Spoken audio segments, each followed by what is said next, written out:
cooking. Yes, indeed, we're cooking. You and me, we're cooking. Cooking with Chef D. Welcome to At Home with Chef D, here in the studio kitchen, and I have a really special guest today, and this is very cool because I've been wanting to talk about this for a long time.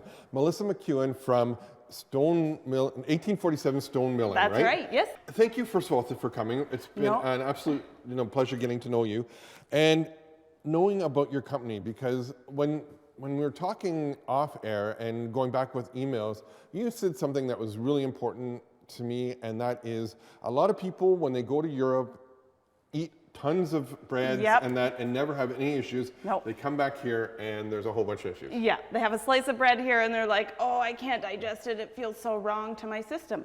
And there is something to that. Mm-hmm. So we looked at, we had heard that before too, that people go to Europe and they can eat all flour and they come back here and they can't. So when we looked at the differences between how they're milling flour and how we're milling flour, we found a couple of things. They have a lot more stringent rules over there for sprays, things like that. Mm-hmm. And they have a lot more of smaller mills in villages that supply the bakeries with fresh flour ground on stone mills. Mm-hmm. So, and another thing is when they call something flour, it just has the wheat in it. Okay. There's nothing else. Nothing else. There's just the wheat. Okay. So what we did was, when we came back here, we said, let's emulate what they're doing over there. Mm-hmm. And that's what we did. We brought in a stone mill from Austria. We use only organic grains. We source them all from Ontario, which is awesome. That's really cool. And then when we mill it so that all the germ and the bran is left with the flour. And then by doing that, we don't need to fortify. So the flour is the flour. Right. Yep. Okay, so we have a whole bunch of 5 different varieties here. And is this the 5 varieties that you... we actually have 6 varieties. Mm-hmm. So what we're missing here, it looks like the bread flour is missing, but okay. Yeah, no it's right here. Okay. Yeah. So let's go through the first one that you brought. Sure. So this is a Rye Berry right here. It is, you can see it right there. Yeah. So basically, most of my customers use this in their sourdough breads and their regular breads. It's got a lower gluten content because the protein's a little bit lower, but it has a lot of flavor, and it doesn't have... People associate rye with the taste of caraway. Mm-hmm. It doesn't have that flavor at all. It's nuttier. It's a lot different than what people think. And so we mill it kind of halfway. It's a medium grind. So we mill it halfway between a whole wheat and say a bread flour. And you can blend the rye flour with your regular bread flour to make your sourdough starters and everything. Absolutely. Mm-hmm. Yep. It's great in sourdough starters, great in sourdough breads. Yeah. Okay, perfect. And the next one? The next one. So this is our run-of-the-mill whole wheat right here. And it's made with hard red spring wheat. Okay. So it's got a really high protein content, around 13%, which is really great for Ontario. Mm-hmm. Most of the time you think about the West, Western farmers growing the really high protein wheats, but we have some really great wheat here too. Cool. So that's the whole wheat, and it's actually a whole grain flour. Okay. So the whole berry is milled right through the mill, and it goes right into the bag. So this is actually called a berry then, right? This is called a berry, yeah. And then this is red Fife. Mm-hmm. So red Fife is a heritage grain. So it originated in Scotland. It was brought over here in the late 1800s. And so it was kind of the wheat that was the go-to for a while until probably the early 1900s when they kind of stuck with the conventional wheat and then just kind of bred it from there for a bit higher yield. So it's very similar. It does it's softer, like a little bit softer. Mm-hmm. Yep, that's right. So it doesn't, depending on where it's grown, it doesn't typically have quite as high protein as the hard red spring wheat, but it's pretty good. And a lot of my sourdough people love it in breads because it does have a little bit different flavor. Okay, cool. Yeah. So you can try and experiment, which is really great. Right. Because that's what we really want is, you want to experiment. And then just to, kind of go through a few additives that you might see on some of your flours in your local grocery stores, you know, and there are no additives, there's no preservatives. There's no additives, no preservatives. One question I have. Yeah. Storing your flour. I've heard that you can freeze it. Is that okay, or? Yes, as long as it's in an airtight container, because you don't want it to absorb the taste of the freezer. But yeah, absolutely. Because we mill this with the oils in the flour, it will eventually go rancid after 6 months or so. It's shelf stable for 6 months. But if you're not going to use it right away, it does stay really fresh. And what in the Melissa's fridge. saying when it goes rancid, it's not like horribly bad No, for you. no, no. It's just there's an odor that the flour has. It's like when you get bad olive oil. You Yeah, know, you get it's just- that smell. Yeah, And that's yeah. that's what we mean by that. It's not Yeah. going to No, kill you or anything. no, We no, don't want no, to go no, down that no. road. It's stale. It's Yeah. stale, like a cracker. So Yeah. the number one that, that I got a lot of times people question me on is bread flour still has, and this is huge, azodine cardamom. Yeah, Right? azodicarbonamine. Yeah, And that's one carbonamine, that yeah. we want to look for that you don't want to have in. You don't want to have in it. That's that whole big scandal with the yoga mat material. Mm-hmm. Basically what that is it's put into the flour, and then during when you're baking your bread, it actually holds the bubbles in, just like in a foam. Mm-hmm. Yeah, it's the same ingredient that they put in both to hold those bubbles in the bread. It's the same function, but mainly that's in foams, underlays, things like that. So Yes. that might be what people are reacting to, and not the gluten as they was once revolved. considered. Right, Yeah, exactly. yeah.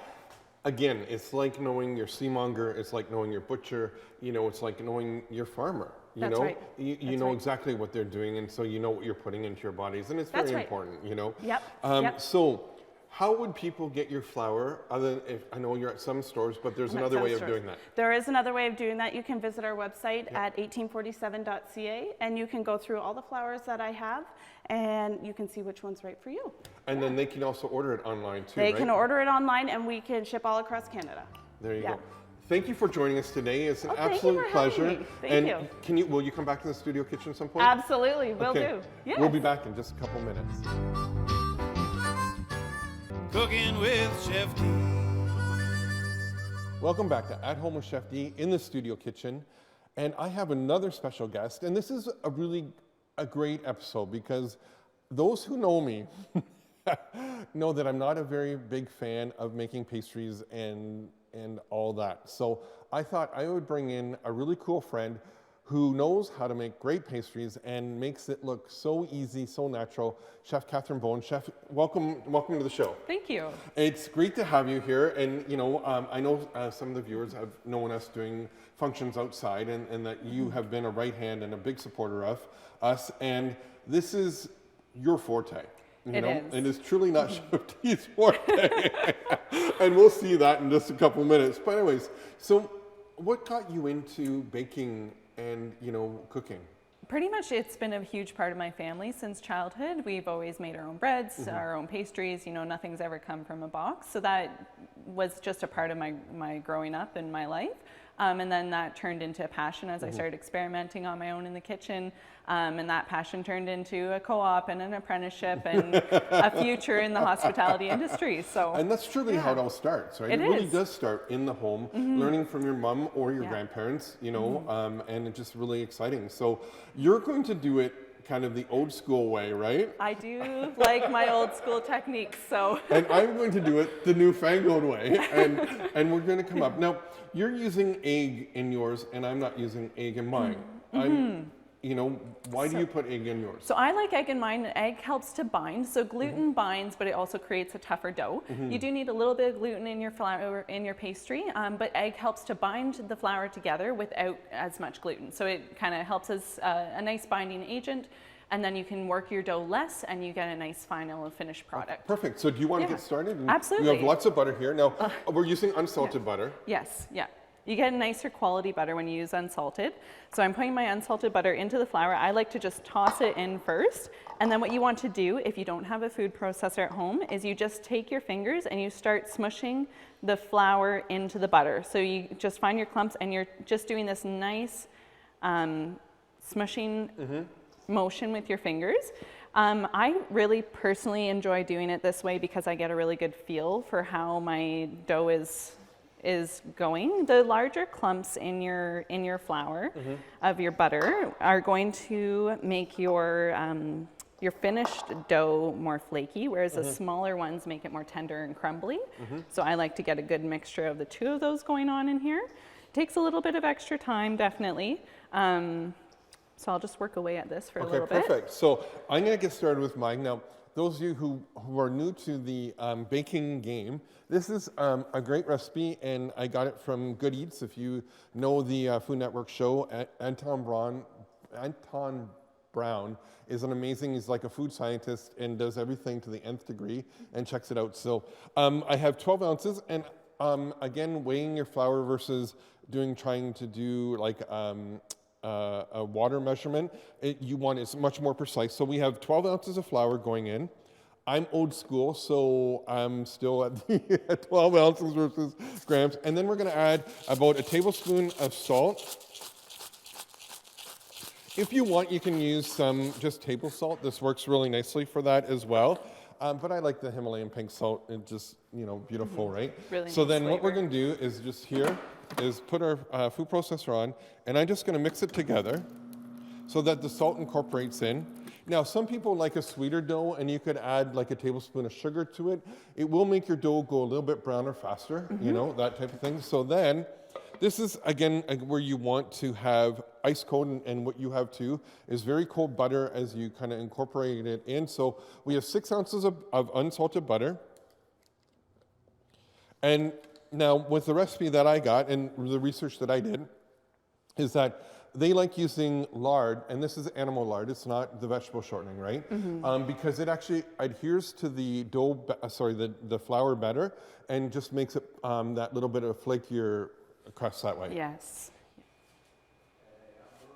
So then now, what we're going to do on my side is we're going to pulse it. So we're just going to pulse it, just gently, till it gets that kind of milly texture.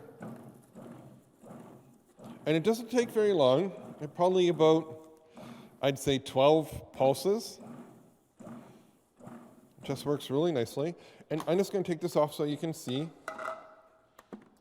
Just see how it's just becoming nice and grainy there. And I'm going to put it back on.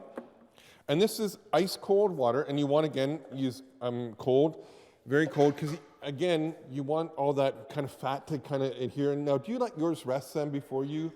I do let it rest a little bit. I don't like to chill mine just because I find it harder to work with. I like to be nice and easy to roll. So yeah.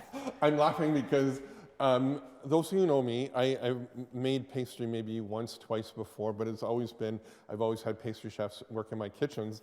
And so when I was making this myself, and I did, and I, again, did some research on it and was rolling it out when it's cold. Oh my word, it's tough. Yes.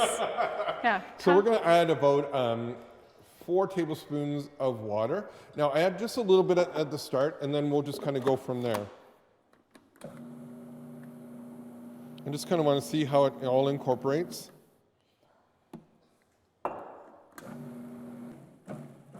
It's almost there. As you can just start seeing it's coming around the walls of the food processor. So just a touch more. Oh, there we have it. And you can just see that the dough is starting to clump up nicely.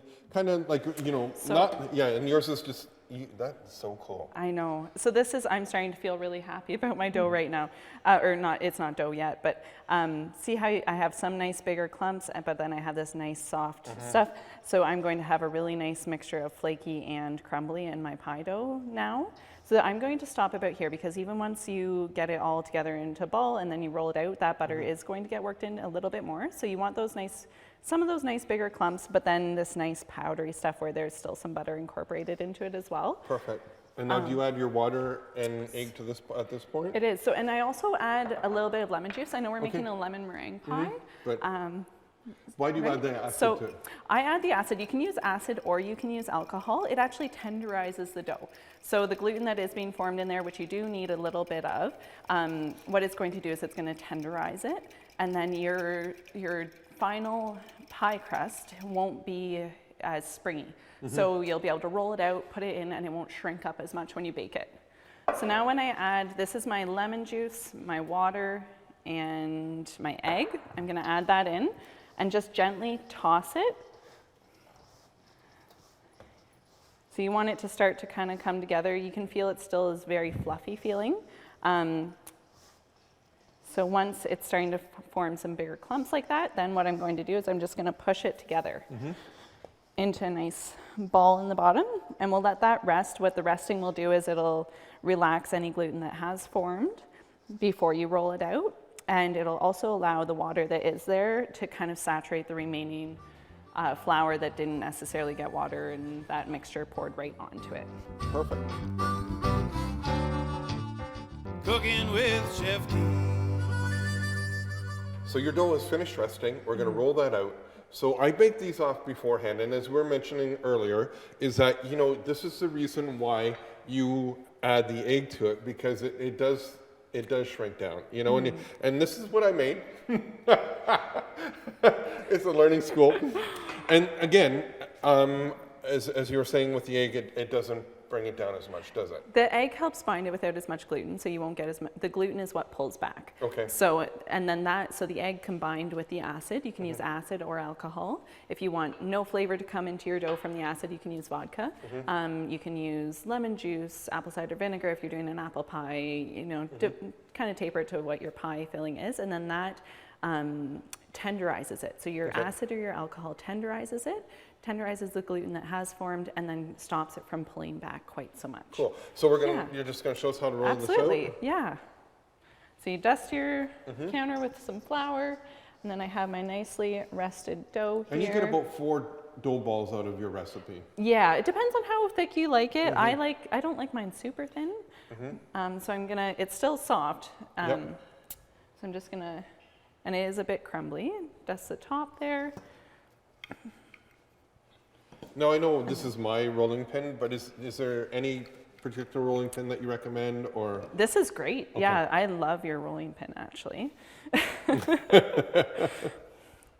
I just have my mom's old rolling pin at home, but depends on. So see how you have those nice, that butter that's marbled through there, that's gonna make a nice flaky crust. That's beautiful. And now pie tins, glass, tin, you see ceramic out there. Is there anyone that in particular that you like using? I like just the plain old glass tin. If you use a metal tin, it's going to heat up a lot faster, so you're going to have your dough cooking more quickly. I've used a cast iron one before. I'm not a fan of the cast iron because it takes so long for your dough to cook. Again, because of the heat transfer and that, right? Yeah, so I would avoid those ones unless you want your dough to cook really slowly.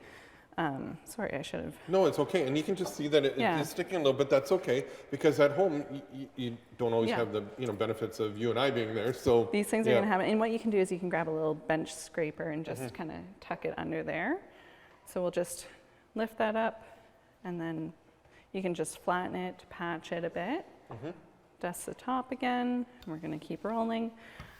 You don't need, I've seen those mats before where it shows you this is how big you roll it. If you just do that, take your plate, set it there, that's going to be big enough. So then what you can do is you just roll it over your pin here, get your plate nice and close because this is a very tender dough, and then roll it back into the plate there. Don't worry about holes like that. You can patch those quite easily. So you're just going to push it into place a bit more. The less you work with it, the more tender your pastry is going to be in the end. And then what I do, so you can take your hands and squeeze it if you want to cut that off, or you can take a paring knife and cut it off. What I like to do is I flip it underneath. So I tuck my dough under to give myself a bit of a thicker rim, because so this is something that my great-grandmother taught me. And I love doing this with pie dough because it came from her. Yes. I totally understand that. So I tuck that all under like that. And then, so what she taught me to do with my pie doughs is you take and it's nice because you don't need a special tool to do this. You just take your finger there, you support the dough at the back, and you take your thumb and you pinch into your finger. Okay. You get a nice little border, and you just keep doing that all the pinch way into around. Your finger just like that? Yeah, just kind of with the side of it there. And then you just keep going on top of the ones that you've already done. Okay. If your fingers are sticking at all, just dust them with flour, and then that's going to give you a nice, beautiful edge that you don't have to go out and buy any sort of a special tool for. And then you're going to bake at 350. 350 until your filling's done and your crust is a nice golden color. And away you go. Yeah.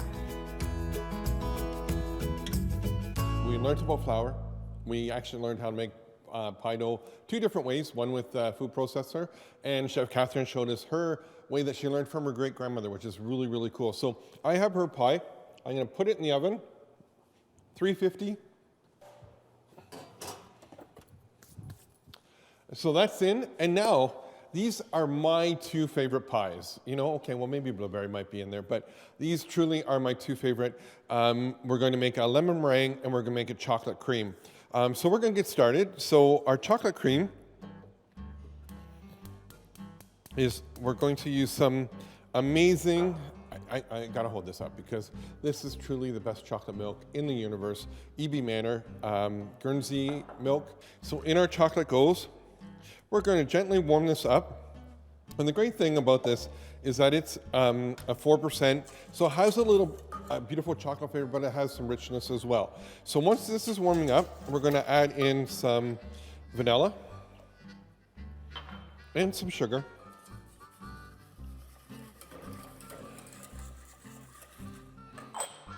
And then we have some cocoa powder. We have some salt. Probably wondering why the salt. Salt just gives it that little boost of flavor. Warm that up.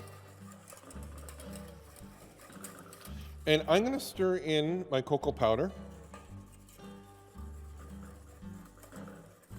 And just incorporate it in when it's cold. Just a little bit easier and it won't be as lumpy for you. And then as it's warming up, just before it gets warm, I'm going to slowly add in our cornstarch.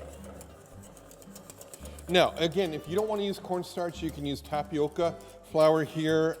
Again, if you have an allergy to the cornstarch, again, tapioca flour works amazing in something like this. And now, as you're going to start seeing, this is starting to come together. We're going to use the same principle to make our lemon pie filling. So I have juice of 5 lemons. And this is where you can change it up a little bit. If you want, you can add some, because grapefruits are really great to make this, some Meyer lemons, which is that combination between an orange and a lemon, so it gives it some different flavor. I have some water. I have some salt. I have some lemon zest to give it some extra flavor.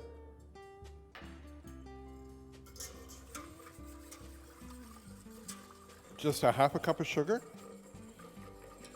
Now, if you like it tart, you can add less sugar. If you want it a little bit sweeter, you can add more sugar, okay? So in that goes.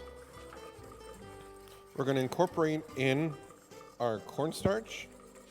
Same thing as what I was just mentioning over here, is you can do some tapioca flour. Just start it. Just incorporate it all in. And it's going to be cloudy to start, and then it's going to go clear. Yes, it will. Trust me on this one. And you can have this on medium high to high. You just want to, again, kind of keep an eye on it because there is sugar and the milk can burn, so you just want to keep stirring it. And it's going to thicken up. It usually takes between 5 and 8 minutes, depends on the heat that you have the pans at and how thick the bottom of your pan is. We're going to take our egg yolks and whisk those in like so. Incorporate that all together. And you have a beautiful lemon filling. Give it a little bit of heat. You want it on low now. And then what we're going to do is we're going to melt in the butter. And this just cools down the whole process and gives it some great richness. It's like so. And now what we're going to do is we'll put this into a bowl and let it set. Let's cook out those egg yolks. And away we have it. And now we're going to turn this down. We're going to add in our chocolate chips just to melt that nicely. Again, if you don't have some chocolate chips and you want to use some darker chocolate, go for it. And then we're going to finally add in our butter. Chill it. And we're going to add it to our pie crust.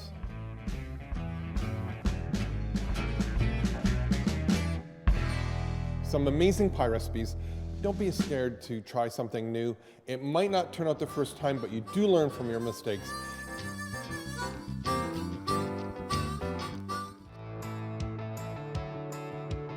Look at that. If you want to, you can turn them over halfway through the cooking process. We're not gonna look at it for about 2 hours. The whole house is gonna smell amazing. The meat's gonna be tender. Hi, who's that?